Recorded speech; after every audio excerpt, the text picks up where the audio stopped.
Yes students, अब हम बात करते हैं कि किसी भी अननोन बॉडी पे चार्ज प्लस का होगा या माइनस का होगा, इसको कैसे पता लगाएंगे। जैसे आपको क्या पता लगा कि वुलन के ऊपर प्लस आया या अंबर के ऊपर माइनस आया, तो इसके लिए एक डिवाइस होती है इलेक्ट्रोस्कोप। इलेक्ट्रोस्कोप या इसको बोलते हैं gold leaf experiment.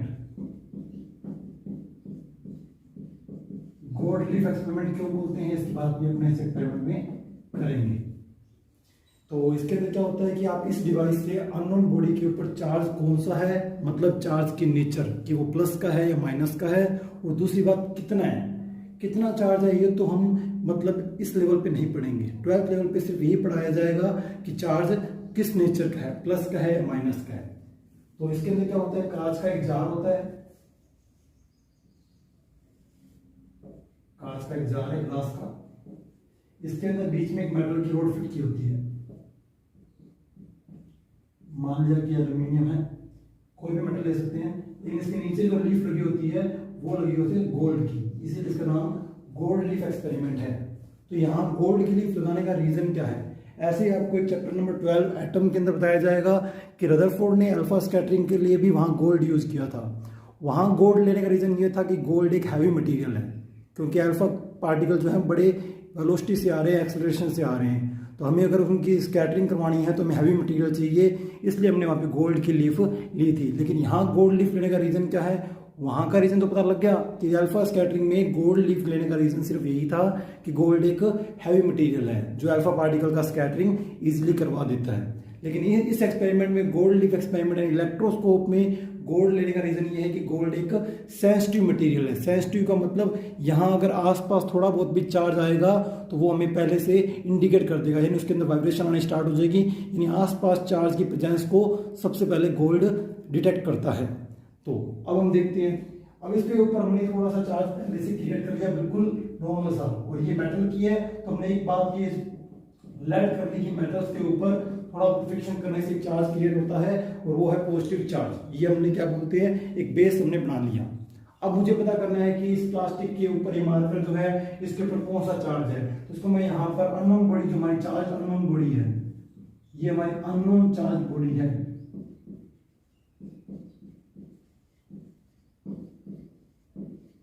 Unknown charge body के ऊपर में कौन सा चार्ज है ये पता करना है। तो हम क्या करेंगे, हमारी अननोन चार्ज बॉडी को इसके नोब यानी ऊपर वाले पार्टिकल से टच करवाएंगे। अगर इसके ऊपर हुआ प्लस चार्ज, यहाँ जो चार्ज होगा हमने जो इस पे प्रोड्यूस किया है उससे ज्यादा ही होगा, ताकि चार्ज का जो कहते हैं ना कि ट्रांसफॉर्मेशन होगा वो हाई से लो की तरफ होगा। हमने इस मेटल के ऊपर बिल्कुल हल्का सा चार्ज क्रिएट किया है, इस कारण ये चार्ज थोड़ा बहुत गोल्ड लीफ के ऊपर भी आया था, जो चार्ज इस मेटल पे क्रिएट किया था, इसका हम गोल्ड लीफ एक फिक्स डिस्टेंस पर एक दूसरे से कहते हैं ना कि प्लेस्ड हो चुकी है, क्योंकि दोनों ओरम के दोनों जो गोल्ड के लीफ है उनके ऊपर भी वो जो मेटल का चार्ज था वो आया, और दोनों पे सेम चार्ज था। सेम चार्ज में रिपल्शन होता है, ये बात हमारे को किसने बताई थी, ये बेंजामिन फ्रैंकलिन ने बताई थी। तो दोनों ओरम पे चार्ज आ चुका है, उसके कारण वो एक फिक्स डिस्टेंस पर प्लेस हो चुके हैं। अब हमने अननोन बॉडी को टच करवाया, तो अननोन बॉडी का चार्ज अगर सेम हुआ, सेम का मतलब हमने बीच वाली मेटल पे प्लस लिया है, अगर अननोन बॉडी पे प्लस हुआ तो वो जो अननोन बॉडी का प्लस है वो चार्ज इस गोल्ड की लीफ पर आएगा, जिससे गोल्ड की लीफ का चार्ज बढ़ेगा, और गोल्ड लीफ के चार्ज बढ़ने से यहाँ पर रिपल्शन फोर्स पड़ेगा, जिस कारण ये डिस्टेंस क्या हो जाएगी, इंक्रीज हो जाएगी। अगर यहाँ सेम चार्ज हुआ, जिसके यहाँ चार्ज गोल्ड के ऊपर आएगा, और गोल्ड के ऊपर आने से ये जो रिपल्शन फोर्स है वो बढ़ेगा, और रिपल्शन फोर्स के बढ़ने से ये डिस्टेंस बढ़ जाएगी। अगर इसके ऊपर नेगेटिव चार्ज हुआ, यानी अपोजिट चार्ज हुआ इस मेटल के ऊपर जो हमने मेटल पे लेट किया है, अगर इसके अपोजिट चार्ज हुआ, अगर वो चार्ज आएगा तो वो इन गोल्ड के चार्ज को कम करेगा, क्योंकि गोल्ड पे पहले प्लस था जो हमने लेट किया था। अब अननोन बॉडी पे अगर माइनस हुआ तो वो माइनस इस प्लस चार्ज की वैल्यू को कम करेगा। अब इनमें रिपल्शन फोर्स कम हो जाएगा, जो डिस्टेंस है ये पहले से कम हो जाएगी। तो इसका मतलब इन गोल्ड लीफ के ओपन से या क्लोज से पता लग जाएगा कि चार्ज कैसा है। अगर गोल्ड लीफ ओपन हो रही है तो इसका मतलब उसके ऊपर चार्ज बढ़ रहा है, रिपल्शन फोर्स बढ़ रहा है, इसका मतलब अननोन बॉडी पर सेम चार्ज है जो मेटल पर हमने लेट किया है, यानी पॉजिटिव चार्ज है। अगर गोल्ड लीफ पास आ रही है, इसका मतलब वहां पर जो अननोन बॉडी है उस पर नेगेटिव चार्ज है जो इसके ओरम के गोल्ड के चार्ज को कम कर रही है, ताकि रिपल्शन फोर्स कम हो, ताकि वो ओरम की जो गोल्ड की जो लीफ है वो पास आ सके। और कितना ये जो एक्सपेंशन हो रहा है या ये कितना पास आ रही है, उनके डिस्प्लेसमेंट से हम ये भी पता कर सकते हैं कि वो चार्ज कितना आया है या कितना अननोन बॉडी पर चार्ज है। लेकिन वो काम हमारा हायर स्टडी में है, बीएससी में, लेकिन वो हम यहाँ पर नहीं कर रहे। अब हम बात करते हैं कूलाम लॉ की। कूलाम लॉ क्या है? जैसे मान लो कि एक चार्ज है, ये बिल्कुल पॉइंट चार्ज है Q1 और इससे कुछ डिस्टेंस पे चार्ज हो रहा है Q2। अगर आपके दो पॉइंट चार्ज फिलहाल हमने कहाँ लिए हैं, या तो मैं वैक्यूम ले रहा हूँ या मैं एयर ले रहा हूँ, उसके अलावा कोई मीडियम हुआ तो ये जो फोर्स लगेगा वो चेंज हो जाएगा। कूलाम लॉ क्या करता है, दो चार्ज एक दूसरे पे कितना फोर्स लगा रहे हैं उसको फाइंड करता है। तो मैंने एक बार दो पॉइंट चार्ज दिए हैं, दो पॉइंट चार्ज Q1 Q2 जो वैक्यूम में या फिर एयर में पड़े हैं। अगर इसके अलावा कोई मीडियम हुआ तो ये फोर्स कितना हो जाएगा वो मैं आपको एक्सप्लेन करूंगा। तो अभी फिलहाल वो चार्ज वैक्यूम में है या फिर एयर में है, तब वो कहता है कि जो फोर्स लगेगा इन दोनों के बीच में, अब वो अट्रैक्शन का है रिपल्शन का है, वो डिपेंड करता है कि चार्ज किस नेचर के हैं। अगर दोनों सेम चार्ज है, चाहे दोनों प्लस के हैं चाहे दोनों माइनस के हैं, तो इनमें होगा रिपल्शन फोर्स। अगर एक प्लस एक माइनस है तब इनमें होगा अट्रैक्शन, तब ये पास आएंगे। अगर सेम हुए तो एक दूसरे को दूर फेंकेंगे। वो जो फोर्स होगा चाहे वो अट्रैक्शन का है चाहे वो रिपल्शन का है, वो उन दोनों चार्ज की वैल्यूज के मल्टीप्लाई के प्रोडक्ट के प्रोपोर्शनल है। जितना चार्ज का प्रोडक्ट बढ़ेगा उतना उनके बीच में अट्रैक्शन या रिपल्शन फोर्स बढ़ेगा, और उनके बीच के डिस्टेंस के स्क्वायर के इनवर्सली प्रोपोर्शनल है। ये सेम वही स्टेटमेंट है जो आपने ग्रेविटेशन में पढ़ा हुआ है, बस ग्रेविटेशन जो है वो सिर्फ अट्रैक्शन नेचर का होता है, और यहाँ जो है वो अट्रैक्शन नेचर भी है और रिपल्शन नेचर भी है। तो ग्रेविटेशन फोर्स जिनको याद होगा उनको पता होगा, अगर आपके दो मास एक दूसरे से किसी डिस्टेंस पर रखे हो तो ग्रेविटेशन फोर्स जो है वो उन दोनों मासेस के मल्टीप्लाई के प्रोपोर्शनल है, उनकी डिस्टेंस के स्क्वायर के इनवर्सली प्रोपोर्शनल है। वैसे ही दो चार्ज अगर आपके पॉइंट चार्ज, अगर आपके दो point charge Q1 Q2 r distance पे अगर वैक्यूम में या एयर में रखे हुए हैं, तो वो जो फोर्स लग रहा है अट्रैक्शन या रिपल्शन का, वो उन दोनों चार्ज के मल्टीप्लाई के प्रोपोर्शनल है और उनके बीच की डिस्टेंस के स्क्वायर के इनवर्सली प्रोपोर्शनल है। अब इन दोनों से अगर कंबाइन फॉर्मूला क्रिएट करें तो कंबाइन फॉर्मूला हमारा बनेगा Q1 Q2 अपॉन में r स्क्वायर। और जैसे ही फिजिक्स में ये साइंस के अंदर ये प्रोपोर्शनल हटता है तो एक कांस्टेंट आता है, वो प्रैक्टिकल से आया है। वो कांस्टेंट हमारे यहाँ पर क्या है, 1/4 पाई एप्सिलॉन 0। इसको मैं एक बार k लिख रहा हूँ, 1/4 पाई एप्सिलॉन 0। एप्सिलॉन 0 क्या है वो बताऊंगा, लेकिन इस पूरे की जो वैल्यू है वो है 9 × 10⁹। अब इसकी यूनिट क्या बनेगी बना लेते हैं। पहले मैंने इसको क्या लिखा है, k लिखा है, तो ये फॉर्मूला बन गया k Q1 Q2 अपॉन में r स्क्वायर। ये आपका कूलाम लॉ का फॉर्मूला बन गया। अगर आपके दो चार्ज पॉइंट चार्ज किसी डिस्टेंस पे रखे हैं तो फोर्स जो लगेगा वो k Q1 Q2 अपॉन में r स्क्वायर होगा। अब k की यूनिट क्या बनेगी, तो k की यूनिट बनाने के लिए हमने वैल्यू दी थी k की 9 × 10⁹। इसका यूनिट क्या आएगी, तो मैं k को अलग कर रहा हूं। इस फॉर्मूले से अगर k को अलग करूं तो वो बनेगा fr² Q1 Q2। ये r स्क्वायर मल्टीप्लाई में जाएगा और Q1 Q2 डिवाइड में आएंगे, तो यहां से k बनेगा न्यूटन मीटर स्क्वायर अपॉन में कूलाम स्क्वायर। ये k की यूनिट बनेगी जो मैं यहां अप्लाई कर रहा हूं, 9 × 10⁹ न्यूटन मीटर स्क्वायर पर कूलाम। तो 9 × 10⁹ न्यूटन मीटर स्क्वायर पर कूलाम स्क्वायर, ये k की वैल्यू भी साथ में यूनिट आ गई। अब यहाँ पर एप्सिलॉन 0 क्या चीज है, एप्सिलॉन 0 है, हमने फिलहाल वैक्यूम लिया है या मीडियम लिया है, तो ये वैक्यूम के केस में परमिटिविटी है, परमिटिविटी ऑफ वैक्यूम। मतलब क्या है, मैंने आपको बोला था कि अगर आप मीडियम चेंज करोगे तो फोर्स चेंज होगा। तो हमने फिलहाल एक्सपेरिमेंट वैक्यूम में किया है। अगर एयर मीडियम ले लेते हैं तो ये वैल्यू चेंज नहीं होगी। क्यों चेंज नहीं होगी हम बताएंगे। तो अगर एक बार वैक्यूम की बात करें तो अगर आपका चार्ज दो चार्ज अगर वैक्यूम में रखे हैं तो वो वैक्यूम वहां पर फोर्स को कितना इफेक्ट कर रहा है, इसको बोलते हैं परमिटिविटी। भी दो चार्ज अगर कहीं वैक्यूम में रखे हो तो वो जो फोर्स लग रहा है उस पर ये जो मीडियम है वो कितना इफेक्ट डाल रहे हैं, तो ये उसकी परमिटिविटी ऑफ वैक्यूम है कि वैक्यूम की कंडीशन में कितनी परमिटिविटी उन चार्ज के ऊपर लग रही है। और इसकी जो वैल्यू होती है परमिटिविटी की, वो वैक्यूम की वो होती है 8.854 10⁻⁻12। अब इसकी यूनिट अगर आप देखोगे, ये वैल्यू पूरी k की है, तो k और एप्सिलॉन एक दूसरे के इनवर्सली प्रोपोर्शनल है। 4 पाई की तो कोई यूनिट होती नहीं है, मैथमेटिकल डिजिट है। जो आपकी k की आई है उसकी उल्टी एप्सिलॉन की बनेगी, तो इसकी बनेगी कूलम्ब स्क्वायर पर न्यूटन मीटर स्क्वायर। ये है वैक्यूम की परमिटिविटी की वैल्यू विद यूनिट। तो अभी हमने ये बात बोली थी कि अगर आपके दो चार्ज वैक्यूम में हैं तब उनके बीच में जो फोर्स लग रहा है वो आया था k Q1 Q2 अपॉन में r स्क्वायर। अगर मैं k को ओपन करूं तो 1/4πε0 Q1 Q2 अपॉन में R स्क्वायर।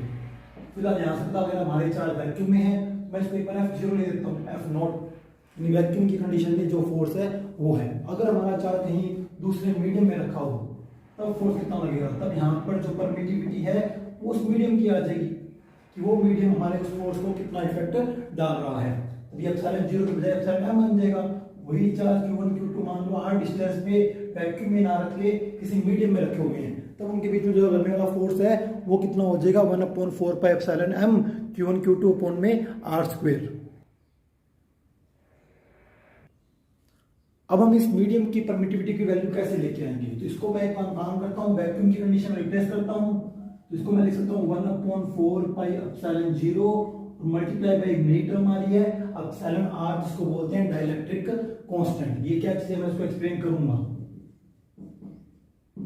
मतलब ये है कि कोई मीडियम रखा है तब वैक्यूम की कंडीशन में परमिटिविटी ये थी, और कोई मीडियम रखा है तो परमिटिविटी जो है उस वैक्यूम से इतना टाइम बढ़ गई, यानी ये जो वैल्यू है वो किसको शो करती है, उस मीडियम की परमिटिविटी को। यानी एप्सिलॉन m जो है वैक्यूम से कुछ ज्यादा है, और कितना ज्यादा है, एप्सिलॉन r टाइम ज्यादा है। और एप्सिलॉन r क्या चीज है, डाइलेक्ट्रिक कांस्टेंट। अब अगर इस फॉर्मूले में देखें, मीडियम वाले फॉर्मूले के अंदर ये जो सारी वैल्यू है वो किसकी है, वो f नॉट की है। तो यहां से पता लग रहा है कि force in medium is equal force in vacuum divide by dielectric constant epsilon r। इसका मतलब है कि हमारे चार्ज अगर किसी मीडियम में रखे हो तब जो फोर्स लगेगा वो वैक्यूम वाले फोर्स से उतना गुना कम हो जाएगा जितना उस मीडियम का परमिटिविटी का डाइलेक्ट्रिक कांस्टेंट की वैल्यू है। फॉर एग्जाम्पल, जैसे मैं आपको बोलता हूं कि जैसे चार्ज डिस्कवर किससे हुआ था, अंबर से। तो अगर मान लो दो चार्ज के बीच में अगर मैं अंबर मटेरियल रख दूं, मान लो कि ये दो चार्ज है, पहले इनके बीच में वैक्यूम था, अब मैंने बीच में एक अंबर की एक शीट रख दी, तो अंबर की प्रेजेंस से अंबर का डाइलेक्ट्रिक कांस्टेंट 2.8 होता है। Epsilon r for amber is equal 2.8, एबरॉन के लिए भी 2.8 ही होता है। जो वैल्यू फिक्स होती है आपको टेबल बता दी जाएगी, उनमें से जो मेन वैल्यू है वो आपको याद करवा दी जाएगी। तो अंबर की डाइलेक्ट्रिक कांस्टेंट वैल्यू है वो 2.8 है। इसका मतलब दो चार्ज पहले वैक्यूम में रखे हुए थे, अब आपने उनके बीच में अंबर मटेरियल रख दिया, तो जो फोर्स होगा वो 2.8 टाइम क्या हो जाएगा, कम हो जाएगा। इसका मतलब मैक्सिमम फोर्स किस कंडीशन में लगता है दो चार्ज के बीच में, वैक्यूम या एयर की कंडीशन में। अब वैक्यूम या एयर दोनों एक साथ कैसे बोल रहे हैं उसको भी यहीं एक्सप्लेन कर लेते हैं अभी। क्योंकि एयर की कंडीशन में एयर का जो डाइलेक्ट्रिक कांस्टेंट होता है वो होता है 1.00059, ऑलमोस्ट 1 ही होता है। इसका मतलब अगर आप एयर रखोगे तो ये वैल्यू 1 हो जाएगी, तो फॉर्मूला वही बन जाएगा जो किसका है, वैक्यूम का है। क्योंकि एयर की डाइलेक्ट्रिक कांस्टेंट की वैल्यू लगभग 1 के बराबर ही है, 1.00059, जिसको मैं 1 लिख दूं तो वहां से प्रूव हो रहा है कि अगर मैं डाइलेक्ट्रिक कांस्टेंट फॉर एयर लिखूं, उसकी वैल्यू 1 पुट करूं, तो फॉर्मूला जो है वो वैक्यूम वाला ही बन रहा है। इसीलिए स्टार्टिंग से मैं एक बात बोलता आ रहा हूं कि आपके दो चार्ज चाहे वैक्यूम में रखे हो चाहे एयर में रखे हो, तो फोर्स का फॉर्मूला यही रहेगा। उसके अलावा किसी और मीडियम में रखे हो तो वो फॉर्मूला जो है डाइलेक्ट्रिक कांस्टेंट से डिवाइड होके फिर वो वैल्यू निकलेगी। अब हम बात करते हैं स्पेसिफिक डाइलेक्ट्रिक कांस्टेंट की। जैसा कि आपको पता लग रहा है कि अगर आपके चार्ज वैक्यूम में थे तो आप फॉर्मूला ये अप्लाई कर रहे थे, अगर आपका चार्ज किसी मीडियम में था तब यहां पर आप डाइलेक्ट्रिक कांस्टेंट से मल्टीप्लाई करके फिर रख रहे थे, और अगर आप इसको कन्वर्ट करो तो ये बन जाता है F0/εr, क्योंकि ये सारी वैल्यू वैक्यूम वाले फोर्स की है। तो यहां से मैं डाइलेक्ट्रिक कांस्टेंट को डिफाइन कर सकता हूं कि what is dielectric constant. Dielectric constant is a ratio, दो फोर्स का रेशियो है। Dielectric constant is a ratio of force between two charges in vacuum और इन मीडियम। यानी पहले दो चार्ज को वैक्यूम में रख के किसी एक फिक्स डिस्टेंस पे वो फोर्स कैलकुलेट कर लो, उसके बाद उन्हीं दो चार्ज को वैक्यूम के बजाय किसी मीडियम में रख के फोर्स कहते हैं कि कैलकुलेट कर लो। उन दोनों फोर्स का जो रेशियो है वो आपका डाइलेक्ट्रिक कांस्टेंट है। ये तो मैंने फोर्स की डेफिनेशन के अंदर एक्सप्लेन किया है, वरना तो मैं यहां से देखूं कि एप्सिलॉन m की जगह मीडियम की परमिटिविटी की जगह हमने वैक्यूम की और मल्टीप्लाई किया था डाइलेक्ट्रिक कांस्टेंट से। अगर मैं यहां से डाइलेक्ट्रिक कांस्टेंट को डिफाइन करूं तो ये परमिटिविटी के टर्म्स में एक्सप्लेन हुआ, यहां होगा फोर्स की टर्म्स में और वहां होगा परमिटिविटी की टर्म्स में। कैसे? तो अगर उसको देखें epsilon r is equal epsilon m upon epsilon 0, तो यहां से डेफिनेशन बनती है dielectric constant is the ratio of permittivity in the medium और इन द वैक्यूम। परमिटिविटी के हिसाब से मीडियम ऊपर है और फोर्स के हिसाब से वैक्यूम ऊपर था। इसलिए आप किसी भी टर्म्स में एक्सप्लेन कर सकते हो, आप फोर्स की टर्म्स में भी एक्सप्लेन कर सकते हो, अगर आपको ये याद रहता है आप इसकी टर्म्स में भी एक्सप्लेन कर सकते हो। कुछ मटेरियल की मैं वैल्यू बता रहा हूं, अंबर की और एबोनॉइट की 2.8 है, वाटर की जो है वो 80 है, एयर की जो है वो ऑलमोस्ट 1 है। लेकिन अगर मैं मेटल की बात करूं, तो मेटल का टुकड़ा रख दूं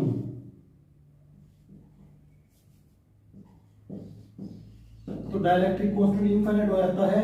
इसका मतलब क्या है, पहले तो वैल्यू आपको डायरेक्ट याद रहनी चाहिए, एक दो बार एग्जाम में आई भी हुई है कि मीडियम की परमिटिविटी की वैल्यू कितनी होती है। तो मीडियम की परमिटिविटी की वैल्यू, मीडियम के डाइलेक्ट्रिक कांस्टेंट की वैल्यू कितनी होती है, तो मीडियम के डाइलेक्ट्रिक कांस्टेंट एप्सिलॉन आर की वैल्यू इनफाइनाइट होती है। इसका मतलब क्या है वो देखते हैं। तो हम बात कर रहे थे कि मीडियम मेटल की permittivity dielectric constant value infinite, इसका मतलब क्या है। मान लो कि दो charge Q1 Q2 r distance में रखे हुए हैं, वैक्यूम के अंदर फोर्स लग रहा है 1/4 pi epsilon 0 Q1 Q2 upon में r स्क्वायर, इसकी वैल्यू मानो कुछ भी आ गई, x न्यूटन आ गई। अब मैंने उन्हीं दो चार्ज के बीच में अगर मेटल की शीट रख दी, कोई मेटल का टुकड़ा रख दिया, तो इन दोनों के बीच में इस चार्ज का इस चार्ज के बीच में फोर्स 0 हो जाएगा। कारण क्या वो देखते हैं। अब हम मीडियम की बात कर रहे हैं, मैंने आपको बता दिया कि मीडियम की जो मेटल के लिए वैल्यू है वो कितनी है, इनफाइनाइट है।